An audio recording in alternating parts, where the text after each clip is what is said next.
Un millionnaire a un accident après avoir refusé d'aider un garçon mendiant, et ce qui se passe ensuite laisse tout le monde sans voix. Philippe Bouchard n'a jamais douté de sa réussite. À 52 ans, il incarnait l'image parfaite du « self-made man », l'homme d'affaires impitoyable qui avait bâti un empire en partant de rien. PDG d'un groupe d'investissement florissant, il vivait dans un luxueux appartement surplombant la Seine, roulait en voiture de sport et fréquentait les restaurants les plus huppés de Paris. Mais derrière cette réussite éclatante, Philippe cachait un mépris profond pour ceux qu'il considérait comme faibles. Dans son esprit, la pauvreté n'était qu'un signe d'échec personnel, une conséquence directe du manque d'ambition et d'effort.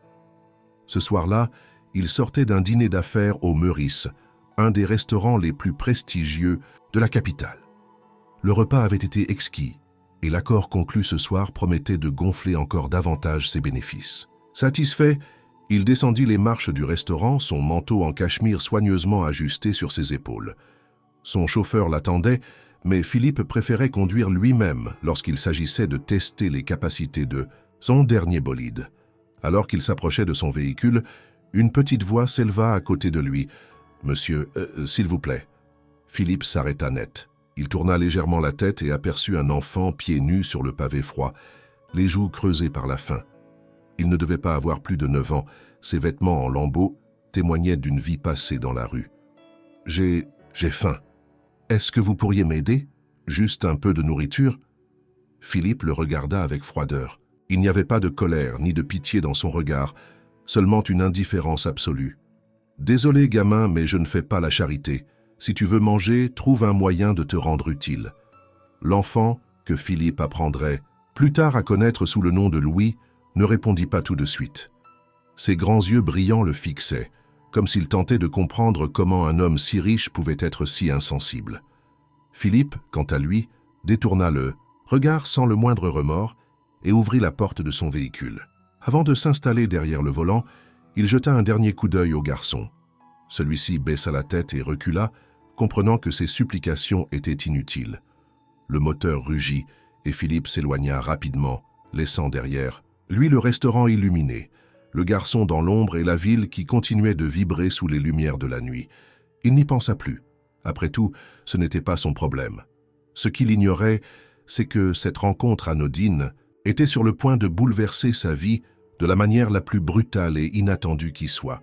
Philippe roulait à toute vitesse sur l'avenue des Champs-Élysées, son pied appuyant avec assurance sur l'accélérateur. La nuit parisienne défilait autour de lui sous un balai de lumière dorée et de phares éblouissants. Il se sentait invincible comme toujours. Sa voiture, une magnifique Aston Martin noire, réagissait au moindre de ses gestes avec une précision mécanique parfaite. Il savourait cette sensation de puissance absolue. D'une main, il ajusta la radio, cherchant une station qui ne soit pas saturée par les nouvelles économiques qu'il connaissait déjà par cœur. Son téléphone vibra dans la poche intérieure de son veston. Sans réfléchir, il le sortit et jeta un œil à l'écran. Un message de son directeur financier s'afficha, contrat finalisé, dit même transféré. Un sourire satisfait se dessina sur ses lèvres. Une affaire de plus bouclée avec brio. Distrait, il ne remarqua pas immédiatement le feu qui venait de passer au rouge. Le bruit strident d'un klaxon déchira l'air. Il releva les yeux, mais il était déjà trop tard. Un énorme camion surgit de sa droite à pleine vitesse. Le choc fut d'une violence inouïe. L'impact projeta l'Aston Martin contre un poteau avant qu'elle ne se renverse plusieurs fois dans un vacarme assourdissant de métal broyé et de verre éclaté. Les passants s'arrêtèrent net. Certains crièrent, d'autres reculèrent en portant les mains à leur bouche. La scène semblait irréelle. Une luxueuse voiture réduite à l'état d'épave au milieu de l'avenue. À l'intérieur, Philippe était inerte. Son crâne avait heurté le volant avec une telle force que du sang coulait lentement sur son front. Son corps, ballotté dans tous les sens pendant l'accident, était désormais coincé sous le tableau de bord déformé. Le silence tomba, puis des sirènes. Les secours arrivèrent en trombe. Les pompiers se précipitèrent pour désincarcérer Philippe de l'épave. Il ne réagissait pas. Son souffle était faible, son pouls irrégulier. Une équipe médicale s'acharna à le stabiliser sur place avant de l'évacuer en urgence vers l'hôpital le plus proche. La nouvelle se répandit rapidement. un accident spectaculaire impliquant un riche homme d'affaires. Certains journaux mentionnèrent son nom dans leurs éditions en ligne, mais l'intérêt du public fut de courte durée. Après tout, un homme riche ayant un accident de voiture n'était pas un événement si rare. Lorsqu'il arriva aux urgences, les médecins se mirent immédiatement au travail. Ils le placèrent sous surveillance intensive, multipliant les examens et les analyses. Son pronostic vital restait incertain. Une lésion grave à la colonne vertébrale était suspectée. Dans l'agitation de l'hôpital, personne ne remarqua un petit garçon debout à l'entrée des urgences. Louis, l'enfant que Philippe avait ignoré quelques heures plus tôt, regardait les ambulanciers s'affairer. Il n'avait pas bougé de son coin de rue depuis que l'homme était parti, et il avait tout vu de loin. Il ne savait pas pourquoi, mais il resta là un moment, observant les portes battantes de l'hôpital qui s'étaient refermées sur l'homme arrogant et insensible. Peut-être était-ce du hasard, peut-être était-ce autre chose. Ce que Louis ne savait pas encore, c'est que son destin venait de s'entrelacer définitivement avec celui de Philippe Bouchard. Une lumière blanche crue perçait à travers ses paupières closes. Un bruit sourd et régulier, semblable à un battement lointain, résonnait dans son crâne. Philippe tenta de bouger, mais une douleur fulgurante traversa tout son corps, l'arrachant à l'inconscience. Son souffle s'accéléra et, dans un effort immense, il ouvrit enfin les yeux. Le plafond blanc, une odeur de désinfectant, des bips électroniques. Il n'était plus dans sa voiture. Philippe tourna lentement la tête. Un moniteur cardiaque affichait ses signes vitaux. Une perfusion était branchée à son bras. La sensation de sécheresse dans sa bouche lui donnait l'impression d'avoir traversé un désert. Il tenta de parler, mais aucun son ne sortit. Ses lèvres tremblèrent faiblement. Un mouvement attira son regard. Une infirmière venait de s'approcher du lit. « Monsieur Bouchard, ne bougez pas, vous êtes réveillé, c'est une bonne chose. Je vais chercher le médecin. » Elle disparut avant qu'il ne puisse formuler la moindre question. Philippe fronça les sourcils. Que lui était-il arrivé exactement? Il tenta de remobiliser ses souvenirs, mais son esprit lui opposait une brume opaque. Il se souvenait du restaurant, de la voiture, d'un message sur son téléphone, puis plus rien. L'angoisse le saisit brusquement. Il tenta de bouger ses jambes. Rien. Un frisson d'horreur parcourut sa colonne vertébrale. Il fit un effort désespéré pour remuer ses pieds, contracter ses mollets, sentir quelque chose, n'importe quoi. Mais son corps refusait de lui obéir. Le médecin entra à ce moment-là, accompagné de l'infirmière. Il s'approcha du lit et observa Philippe avec un air grave. « Monsieur Bouchard, je suis le docteur Morel. Vous avez été victime d'un grave accident de voiture il y a plusieurs jours. Vous avez subi un traumatisme crânien, plusieurs fractures et, surtout, une lésion importante de la moelle épinière. » Philippe ouvrit la bouche, mais aucun mot ne vint. Son regard affolé cherchait désespérément une explication, une issue. « Nous avons fait tout ce que nous pouvions, » poursuivit le médecin avec douceur, « mais la blessure à votre colonne vertébrale a entraîné une paralysie des membres inférieurs. » Silence. Philippe cessa de respirer un instant. Il était sûr d'avoir mal compris. « Vous voulez dire temporairement ?» Le docteur hésita avant de répondre, pesant chacun de ses mots. « Nous espérons toujours une amélioration avec le temps et la rééducation. Mais il est possible que vous ne puissiez plus jamais remarcher. » Une explosion de panique envahit Philippe. Son cœur s'emballa, l'alarme du moniteur cardiaque s'emballa avec lui. Il tenta de se redresser, mais la douleur dans son torse l'immobilisa aussitôt. Non, ce n'est pas possible. Il haletait, cherchant son souffle, cherchant un moyen d'échapper à cette réalité impensable. Lui, Philippe Bouchard, l'homme d'affaires puissant, indépendant, invincible. Il était cloué à ce lit, impuissant. Le médecin posa une main apaisante sur son bras. « Je comprends que c'est un choc, vous aurez besoin de temps pour assimiler la situation. Mais sachez que nous mettons tout en œuvre pour assurer votre rééducation et votre bien-être. » Bien-être? Comment pouvait-il parler de bien-être alors que sa vie venait de voler en éclats? Le médecin échangea un regard avec l'infirmière, puis s'éloigna, laissant Philippe seul avec son cauchemar. Éveillé. Les heures passèrent. Il ne bougea pas. Il refusait d'accepter la réalité. Mais le plus terrible, c'était qu'au fond de lui, il savait. Il savait que, pour la première fois de sa vie, il ne contrôlait plus rien. Les jours s'étiraient dans une monotonie insupportable. Le matin, les infirmières entraient et sortaient de sa chambre, vérifiant ses constantes, changeant ses pansements, lui administrant des médicaments. À midi, on lui apportait un plateau repas insipide qu'il ne touchait presque pas. Puis l'après-midi se dissolvait dans une série de tests médicaux, de séances de kinésithérapie éprouvantes et de regards compatissants qu'il ne supportait. Plus, Philippe Bouchard, l'homme que tout Paris respectait ou craignait, était désormais réduit à l'état d'un patient anonyme, un corps immobile dans un lit d'hôpital. Au début, il avait pensé que ses proches se précipiteraient à son chevet. Son téléphone, pourtant, restait silencieux. Il avait demandé aux infirmières de le lui apporter, persuadé qu'une avalanche de messages l'attendait. Mais lorsqu'il alluma l'écran, il ne trouva que quelques notifications de journaux relatant brièvement son accident. Aucun appel, en absence. Aucune véritable marque d'inquiétude. Il tenta de joindre son assistante, sa secrétaire personnelle, même son avocat. Rien. Les premières heures, il s'était convaincu qu'il s'agissait d'un malentendu. Peut-être que l'hôpital filtrait ses appels. Peut-être que ses proches n'avaient pas encore été informés de son réveil. Mais les jours passèrent, et il dut se rendre à l'évidence. Son monde, celui qu'il avait bâti avec arrogance et orgueil, l'avait déjà effacé. Une semaine après son réveil, il reçut enfin une visite. Mais ce ne fut ni un ami, ni un associé, ni un membre de sa famille. Ce fut son directeur financier, un homme pragmatique et froid. Il resta debout à côté du lit, les bras croisés. « Philippe, je suis soulagé de voir que tu es conscient. Nous avons retardé cette conversation autant que possible, mais il faut être réaliste. » Philippe sentit une colère sourde naître en lui. Ce ton, ce détachement. « Je viens d'avoir un accident. J'ai failli mourir. Et tout ce que tu trouves à me dire, c'est qu'il faut être réaliste ?» Le directeur ne s'y a pas.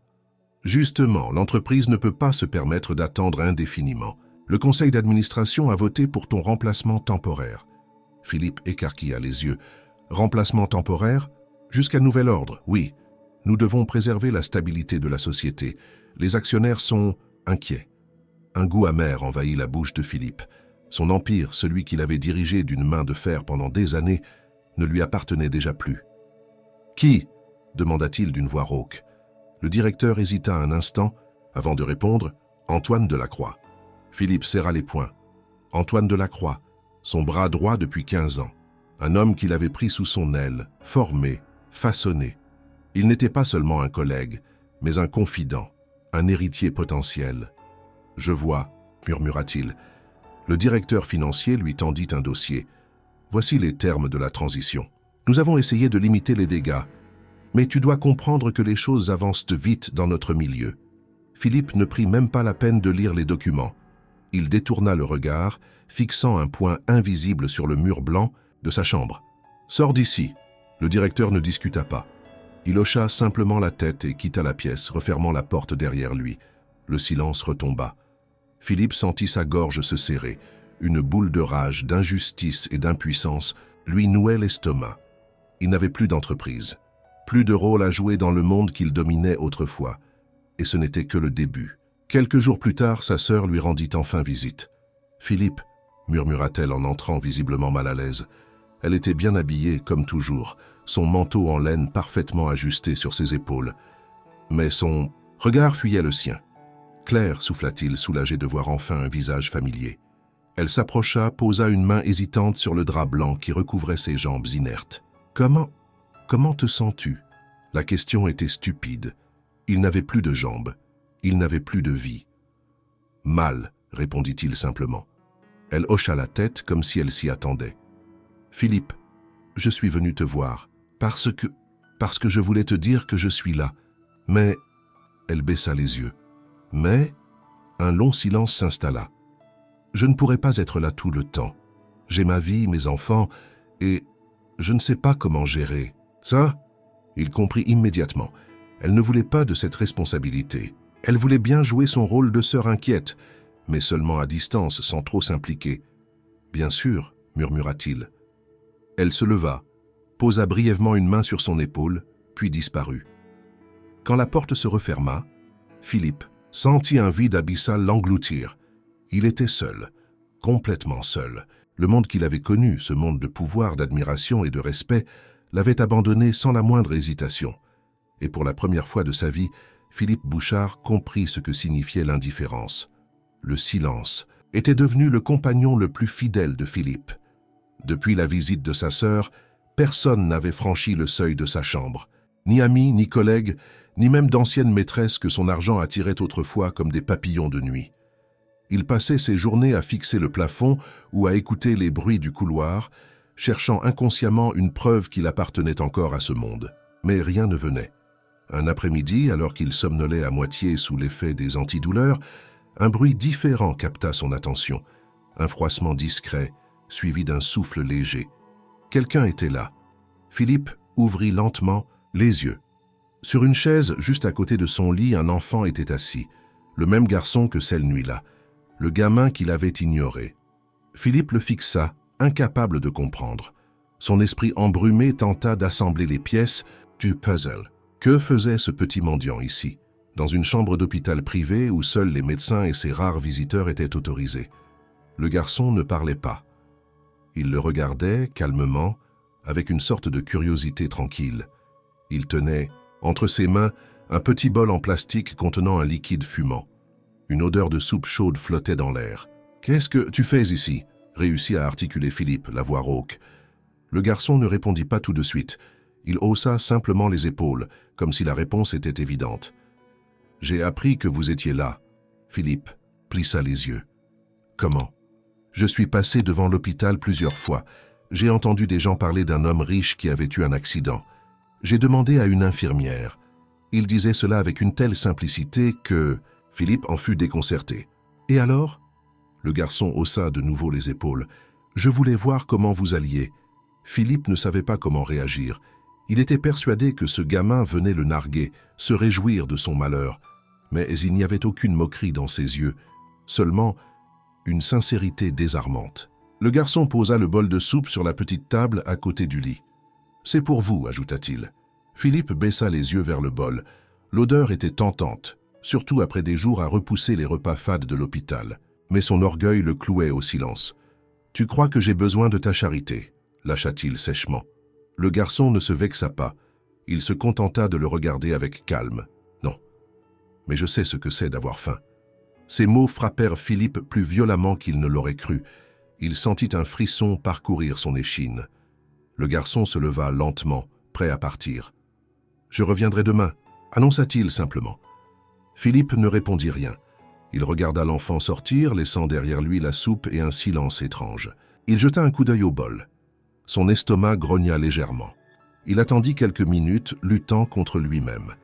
Puis, dans un geste hésitant, il tendit la main et attrapa la cuillère.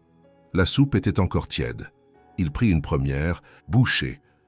Et contre toute attente, il la trouva meilleure que tout ce qu'il avait mangé ces dernières semaines. Le lendemain, comme promis, Louis revint. Philippe l'attendait, bien qu'il ne veuille pas l'admettre. Il avait passé la matinée à essayer de se convaincre que l'enfant n'était qu'un opportuniste comme les autres, qu'il finirait par disparaître comme tous ceux qui avaient prétendu s'intéresser à lui. Mais à l'heure où le soleil commençait à décliner derrière la fenêtre de sa chambre, Louis franchit à nouveau la porte avec la même démarche tranquille. Cette fois, il n'apporta pas de soupe. Il s'installa sur la chaise près du lit et observa Philippe en silence. « Pourquoi tu viens ici ?» demanda enfin Philippe, luttant contre l'agacement et une curiosité qu'il n'arrivait pas à étouffer. Louis haussa les épaules. « Parce que vous êtes seul. » Philippe serra la mâchoire. Il n'avait pas besoin qu'un gamin des rues lui rappelle son abandon. « Je ne suis pas seul, » grogna-t-il. « J'ai des gens. » Louis ne le contredit pas. Il se contenta de le fixer avec ses grands yeux calmes, attendant que Philippe réalise lui-même le mensonge. Un silence pesant s'installa. « Tu vis où ?» finit par lâcher Philippe, cherchant à détourner la conversation. « Dans une vieille station de métro », répondit le garçon sans hésitation. Philippe haussa un sourcil. « Une station de métro ?»« Oui, une qui n'est plus utilisée. Elle est cachée, personne ne vient. » L'homme d'affaires le dévisagea. Il avait entendu parler de ces endroits où les sans-abri se réfugiaient, mais il n'avait jamais imaginé qu'un enfant puisse y survivre. Et tes parents? Louis baissa les yeux, triturant nerveusement un pan de son vieux pull troué. Ils sont morts. La réponse était simple, froide. Pas d'émotion dans sa voix, comme s'il avait accepté ce fait depuis longtemps. Philippe sentit un léger malaise l'envahir. Comment? Ma mère était malade. On n'avait pas d'argent pour les médicaments. Mon père, il a disparu un jour. Je crois qu'il s'est laissé partir. Philippe ne savait pas quoi dire. Il n'était pas du genre à compatir, mais quelque chose dans la façon dont Louis racontait son histoire sans chercher à apitoyer le déstabilisait. « Depuis combien de temps tu es dans la rue ?»« 3 ans. » Philippe sentit un frisson lui parcourir l'échine. 3 ans. Aéré, à chercher de quoi manger, à affronter le froid, la solitude, l'indifférence. Comment tu fais pour survivre? Louis haussa les épaules, comme si la question n'avait pas de sens. Je trouve des choses. Parfois, je fais des petits boulots. Parfois, des gens me donnent de quoi manger. Philippe resta silencieux. Il avait toujours cru que les pauvres étaient à pauvres par paresse, qu'il suffisait de vouloir pour s'en sortir. Mais face à ce garçon, aussi débrouillard qu'intelligent, il réalisait que sa vision du monde était biaisée. « Pourquoi tu m'aides ?» demanda-t-il après un moment. Louis hésita puis haussa les épaules avec un petit sourire. « Parce que vous en avez besoin. » Philippe détourna les yeux. « Je n'ai besoin de rien. »« Alors pourquoi? Vous mangez ma soupe ?» L'homme ne trouva pas de réponse. Louis se leva, prêt à partir. « Je reviendrai demain, dit-il comme la veille. » Philippe ne répondit pas. Mais cette fois, alors que l'enfant franchissait la porte, il se surprit à espérer qu'il revienne vraiment. 2 semaines plus tard, Philippe quitta enfin l'hôpital.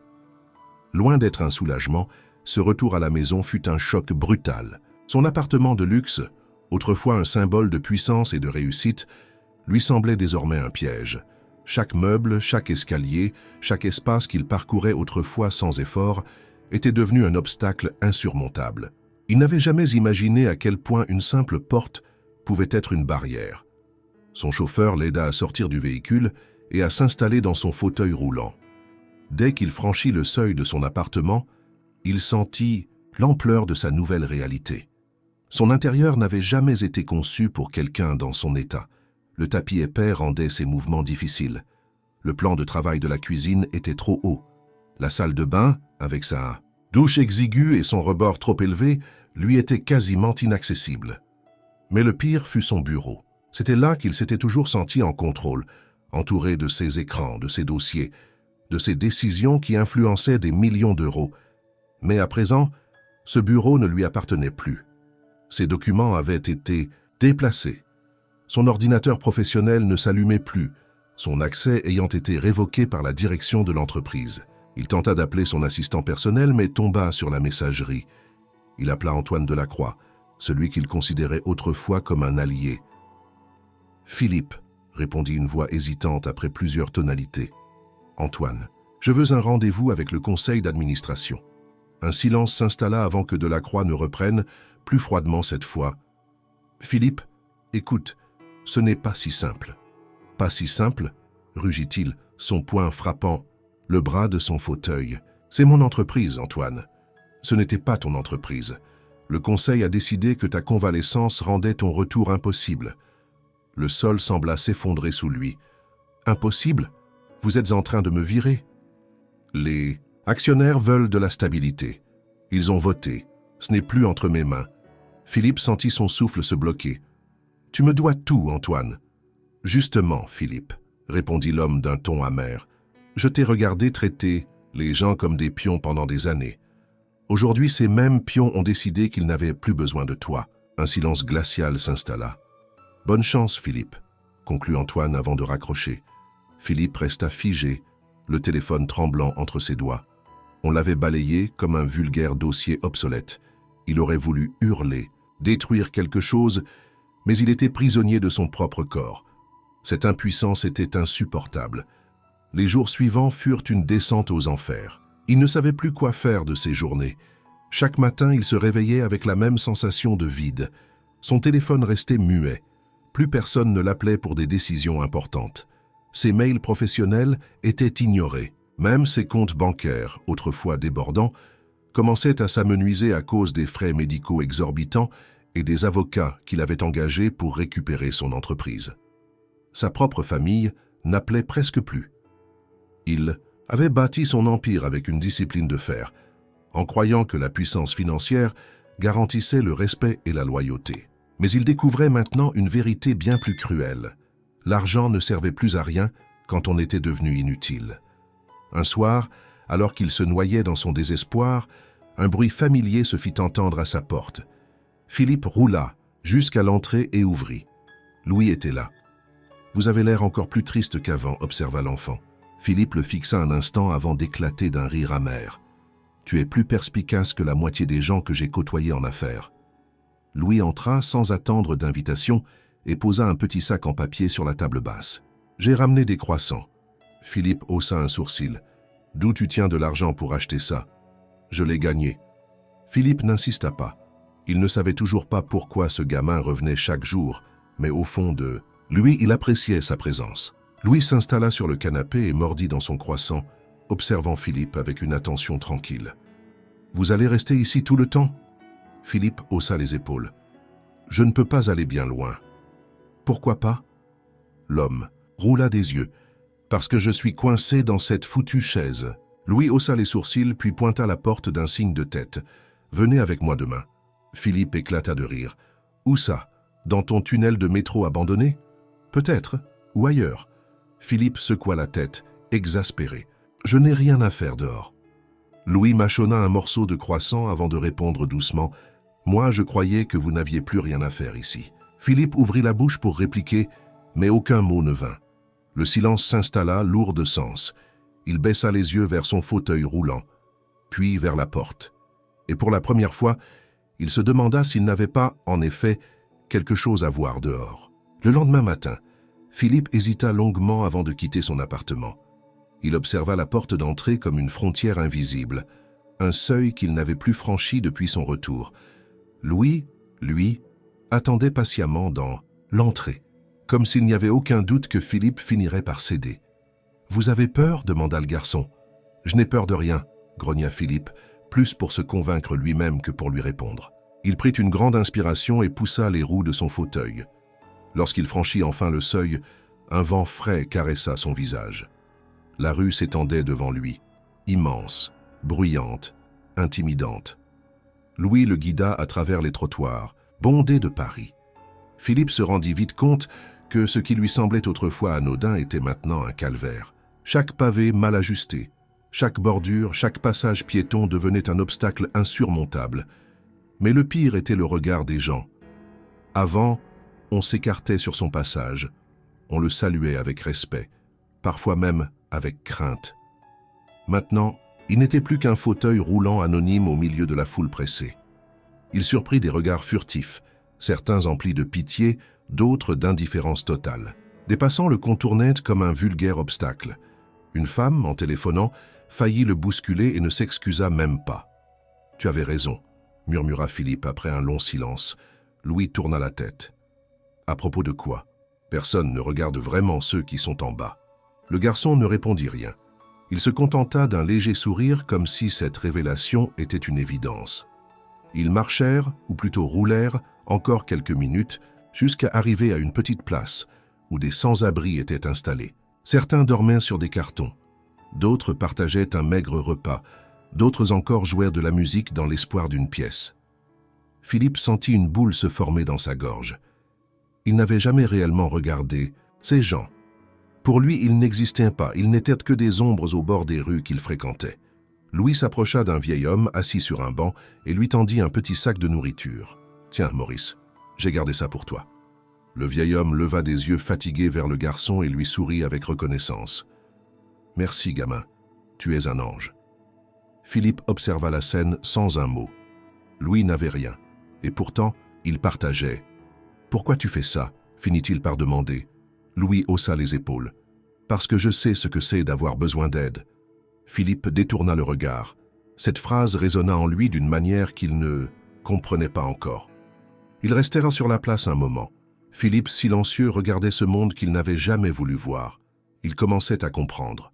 Quand ils repartirent, Louis l'emmena encore plus loin, dans une ruelle où quelques gamins de son âge dessinaient sur le sol avec des morceaux de charbon. Philippe observa les dessins. Des visages, des paysages, des scènes de rue. Tous réalisés avec une précision étonnante. « Qui a fait ça ?» demanda-t-il. Louis haussa les épaules avec un sourire malicieux. « Moi. » Philippe le regarda surpris. « C'est toi qui dessines tout ça ?»« Oui, j'aime dessiner. Ça me fait oublier les jours où j'ai faim. » Philippe observa les œuvres du garçon avec un œil plus attentif. Il n'était pas un expert en art, mais il avait un instinct infaillible pour repérer le talent. Et ce gamin avait quelque chose d'exceptionnel. Un frisson lui parcourut l'échine. Il ne savait pas encore pourquoi, mais il sentit qu'il venait de découvrir quelque chose qui allait changer bien plus que sa propre vie. Philippe ne parvenait pas à détacher son regard des dessins étalés sur le sol. Chaque trait, chaque ombre, chaque détail révélait un talent brut, une sensibilité que l'on ne trouvait pas chez n'importe quel artiste. Ces dessins n'étaient pas de simples gribouillages d'enfants. Ils racontaient une histoire. Louis, lui, restait debout, à côté de lui, les mains dans les poches, comme si tout cela n'avait aucune importance. « Où as-tu appris à dessiner comme ça ?» demanda Philippe. « Je n'ai jamais appris, » répondit Louis. « Je regarde les choses et je les mets sur le papier. » Philippe fronça les sourcils. Ce gamin dessinait mieux que certains artistes ayant étudié dans les meilleures écoles. « Personne ne t'a jamais dit que tu avais du talent ?» Louis haussa les épaules. « Les gens ne font pas attention. » Philippe sentit une étrange sensation l'envahir. Toute sa vie, il avait cherché le potentiel inexploité dans les affaires, les investissements, les marchés financiers. Il avait bâti un empire en sachant exactement où placer son argent. Mais jamais il n'avait ressenti cette intuition, aussi forte que devant ses dessins. Il observa les autres enfants qui traînaient autour de Louis. Aucun d'eux ne semblait réaliser la valeur de ce que leur ami créait sous leurs yeux. « Que fais-tu de tes dessins une fois qu'ils sont terminés ?» demanda Philippe. « Rien. Parfois je les laisse là, parfois je les donne. » Philippe inspira profondément. « Et si je te disais que ces dessins pourraient te rapporter de l'argent ?» Louis éclata de rire. « De l'argent? Qui voudrait payer pour ça ?» Philippe le fixa d'un regard perçant. « Beaucoup plus. Demande que tu ne crois. » Louis perdit son sourire. Il connaissait cet homme assez pour savoir qu'il ne parlait jamais à la légère. « Tu penses vraiment que quelqu'un achèterait mes dessins ?»« Je ne pense pas, je le sais. » Un silence s'installa entre eux. Louis semblait réfléchir, peser les mots de Philippe. « Et qu'est-ce que j'y gagne, moi ?» demanda-t-il, enfin méfiant. Philippe sourit légèrement. « L'opportunité de ne plus avoir à survivre dans la rue. » Louis garda le silence. Il n'avait jamais imaginé un avenir en dehors des pavés froids de Paris. Il ne s'était jamais permis d'espérer plus qu'un repas pour le lendemain. Mais l'idée que ses dessins puissent lui offrir autre chose... « Et toi ?» finit-il par demander. « Pourquoi tu fais ça ?» Philippe resta figé. Pourquoi, en effet? Il aurait pu dire que c'était par instinct, qu'il sentait une opportunité, comme dans les affaires. Il aurait pu dire que c'était un simple pari sur le talent d'un gamin des rues, mais au fond de lui, il savait que ce n'était pas la vraie raison. Ce n'était pas seulement une question d'argent. C'était une manière de se racheter. Il posa une main sur son fauteuil et avança lentement vers Louis. « Parce que pour la première fois de ma vie, je pense que je peux faire quelque chose qui a du sens. » Louis le regarda, cherchant à voir s'il était sincère. Puis, il hocha doucement la tête. « D'accord. » Et ce simple mot scella un pacte entre eux. Philippe ne savait pas encore comment il allait s'y prendre. Mais une chose était certaine. Il venait de trouver un nouveau but. Et cette fois, il ne comptait pas échouer. Philippe n'avait plus de société, plus de collaborateurs, plus de fortune. Mais il lui restait quelque chose d'inestimable. Son instinct. Celui qui lui avait permis de bâtir son empire, celui qui lui soufflait que Louis était une pépite brute, encore ignorée du monde. Il savait par où commencer. À défaut d'avoir accès à ses anciens contacts d'affaires, il connaissait encore quelques galeristes et collectionneurs, des gens qui, par snobisme ou par opportunisme, étaient toujours à l'affût du prochain génie méconnu. Il leur envoya des photos des dessins de Louis sans donner de détails sur l'artiste. Il voulait capter leur intérêt avant de leur révéler l'histoire du garçon. Les réponses ne tardèrent pas à arriver. Fascinant. Qui est l'auteur? J'ai rarement vu un tel coup de crayon chez un artiste aussi jeune. Ce style a quelque chose de brut, d'authentique. Philippe sourit. Il connaissait ce langage, ce mélange d'admiration et de curiosité. C'était le signe qu'ils étaient prêts à investir. Il organisa une première rencontre avec un galeriste, un certain Jacques Morel, un homme influent dans le milieu de l'art contemporain parisien. « Alors, cet artiste mystérieux ?» demanda Morel en s'installant dans un café du Marais, face à Philippe. Philippe inclina légèrement la tête. Avant de te le présenter, j'aimerais que tu vois son travail en vrai. » Il posa devant lui une feuille sur laquelle Louis avait dessiné, avec un simple morceau de charbon, un portrait d'une précision hallucinante. Morel haussa un sourcil puis prit la feuille avec précaution. Il l'observa sous différents angles, détaillant chaque trait. « Impressionnant, admit-il. Ce gamin a un talent naturel. »« Il vit dans la rue, » expliqua Philippe. « Il n'a jamais pris un seul cours. Tout ce qu'il sait, il l'a appris en dessinant sur les trottoirs. » Morel releva la tête, intrigué. « Une histoire qui plaît aux médias, » murmura-t-il. Philippe hocha la tête. « Exactement. Mais au-delà de l'histoire, il y a l'art. Ce garçon a un don. Il faut qu'il soit vu. » Morel resta pensif un instant, puis posa le dessin sur la table. « D'accord, je veux le rencontrer. » Le jour de la rencontre, Louis était nerveux. Il portait les vêtements que Philippe lui avait achetés, simples mais propres. C'était la première fois qu'il entrait dans un lieu aussi raffiné qu'une galerie d'art. « Ils vont vraiment aimer mes dessins ?» demanda-t-il en regardant les murs couverts d'œuvres sophistiquées.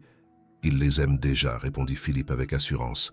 Louis ne répondit pas, mais son regard trahissait son incrédulité. Morel arriva accompagné de plusieurs collectionneurs. Philippe laissa Louis parler de son travail, de son processus.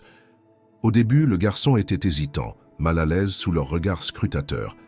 Mais quand ils commencèrent à poser des questions sur ses dessins, sur ce qui l'inspirait, il se détendit.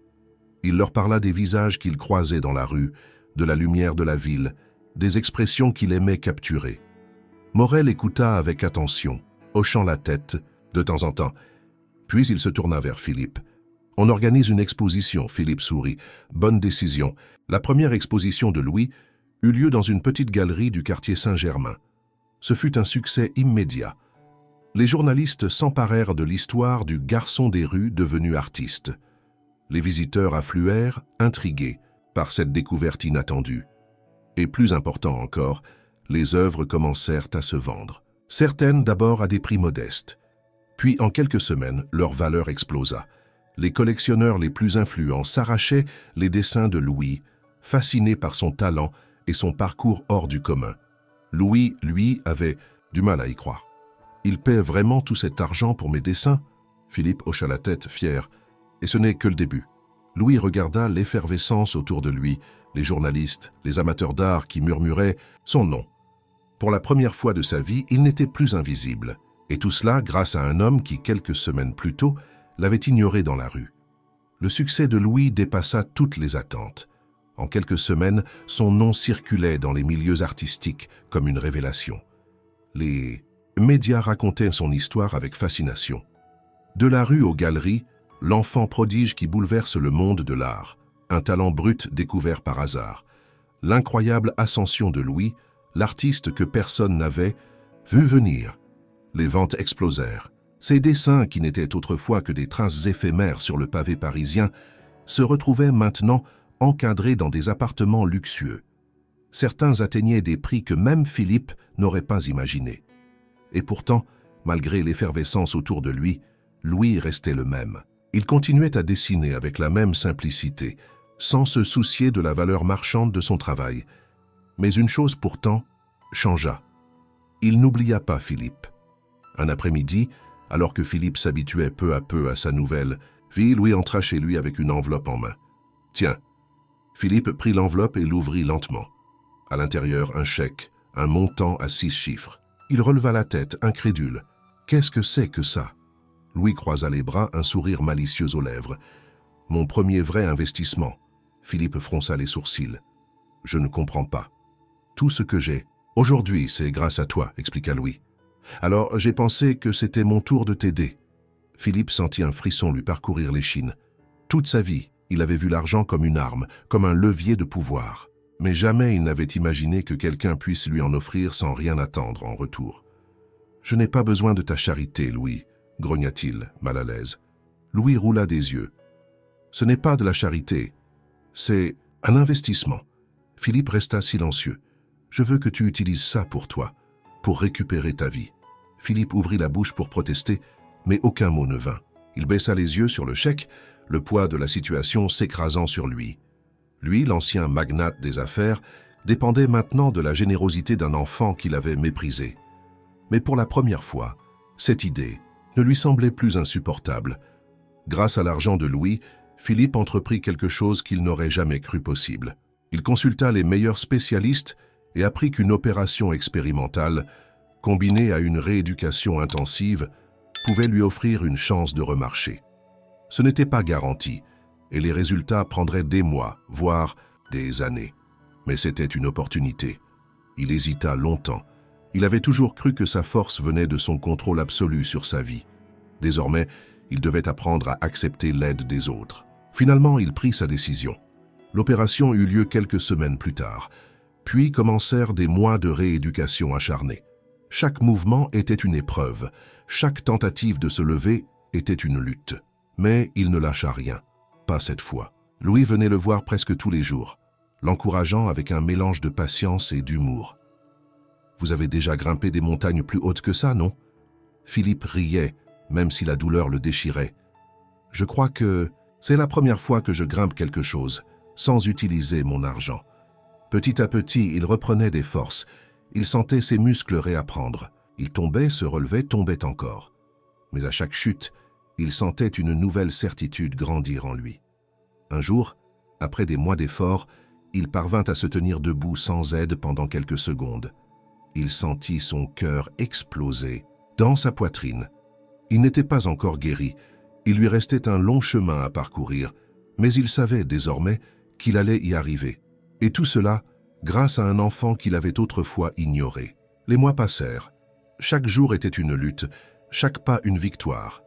Philippe, autrefois si arrogant et sûr de sa force, avait appris l'humilité à travers la douleur et la patience. Il n'y avait plus de raccourcis, plus de coups, de génie financier pour esquiver l'effort. Il n'avait que son corps meurtri et sa volonté farouche de se relever, et il y parvint. D'abord quelques secondes debout, vacillant comme un homme apprenant à marcher pour la première fois. Puis un pas, deux, une chute, une reprise. Lentement, son corps retrouvait une force qu'il croyait perdue. Un jour, lors d'une séance de rééducation, alors qu'il avançait en s'aidant de barres parallèles, il aperçut Louis assis sur un banc, l'observant avec attention. Philippe, le souffle court, lui lança un regard fatigué mais déterminé. « Alors, tu es impressionné ?» Louis sourit. « Pas encore. » Philippe éclata de rire. « Petit ingrat. » Louis haussa les épaules avec amusement. « Vous marchez, c'est bien. Mais maintenant, qu'est-ce que vous allez faire de cette deuxième chance ?» Philippe s'arrêta net. Il n'y avait jamais réfléchi. Toute son énergie avait été concentrée sur sa guérison, sur la reconquête de son corps. Mais après, autrefois, il aurait répondu sans hésitation, reconstruire son empire, récupérer ce qu'on lui avait volé. Mais aujourd'hui, cette idée lui semblait vide. Il avait goûté à quelque chose de plus grand que l'argent. Il avait vu ce qu'un simple geste pouvait changer dans la vie de quelqu'un. Il regarda Louis, ce gamin qui l'avait sauvé, sans rien attendre en retour. Et il comprit. « Je vais faire en sorte que ce qui m'est arrivé serve à quelque chose, » répondit-il enfin. Louis hocha la tête, satisfait. « Alors là, je suis un peu impressionné. » Quelques semaines plus tard, Philippe fit une annonce qui surprit tout le monde. Il vendit ses derniers actifs restants dans son ancienne entreprise. Avec cet argent, il lança un projet inédit. Une fondation dédiée aux enfants des rues, aux jeunes artistes sans ressources, à ceux qui, comme Louis, avaient un talent mais aucune opportunité. Il utilisa son influence, non plus pour accumuler des richesses, mais pour ouvrir des portes. Il mit en place des ateliers, des bourses, des expositions pour ces jeunes invisibles que la société ignorait. Louis, lui, continua de dessiner, mais désormais avec un avenir clair devant lui. Son nom résonnait dans les milieux artistiques, et il refusa toujours de laisser l'argent changer qui il était. Un jour, alors qu'ils marchaient ensemble dans une exposition dédiée aux jeunes talents de la rue, Philippe s'arrêta devant une peinture. Elle représentait un homme en fauteuil roulant, le regard tourné vers l'horizon et un garçon à ses côtés, marchant à ses côtés, comme s'ils allaient dans la même direction. Philippe se tourna vers Louis. « C'est de toi ?» Louis hocha la tête. « Tu es sûr que c'est moi, là, parce que je ne suis plus en fauteuil. » Louis sourit. « C'est vous avant, et vous maintenant. » Philippe resta silencieux un instant, observant la toile, puis il se mit à sourire. Il avait passé sa vie à courir après le succès, l'argent, le pouvoir. Mais aujourd'hui, Il comprenait que la plus grande victoire était ailleurs, dans les liens qu'on tisse, dans les secondes chances qu'on donne et qu'on reçoit, et surtout dans le fait de marcher enfin dans la bonne direction. Les années passèrent, et l'histoire de Philippe et Louis devint une légende vivante. L'ancien magnat des affaires, autrefois connu pour son arrogance et son mépris des plus faibles, était désormais à la tête d'une fondation qui changeait des vies. Son nom, autrefois associé à la finance et aux grandes transactions, était maintenant synonyme de rédemption et d'espoir. Quant à Louis, il n'était plus simplement un prodige de l'art découvert par hasard. Il était devenu un artiste reconnu, exposé dans les plus grandes galeries d'Europe.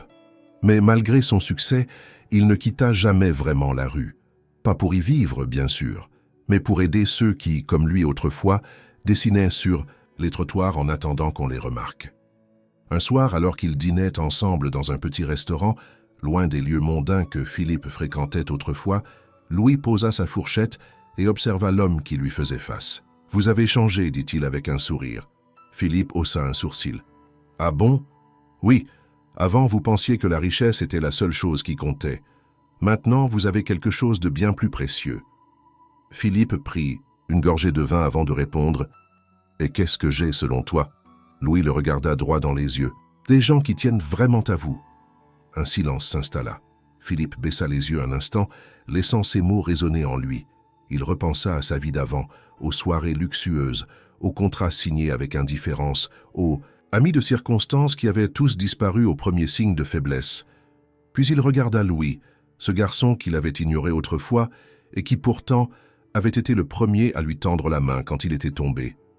Il sourit. « Et toi, Louis, tu crois que tu as changé ?» Louis réfléchit un instant avant de répondre. « Peut-être. Mais au fond, je crois que j'ai toujours su qui j'étais. C'est vous qui avez appris à me voir. » Philippe éclata de rire. « Toujours aussi malin, hein?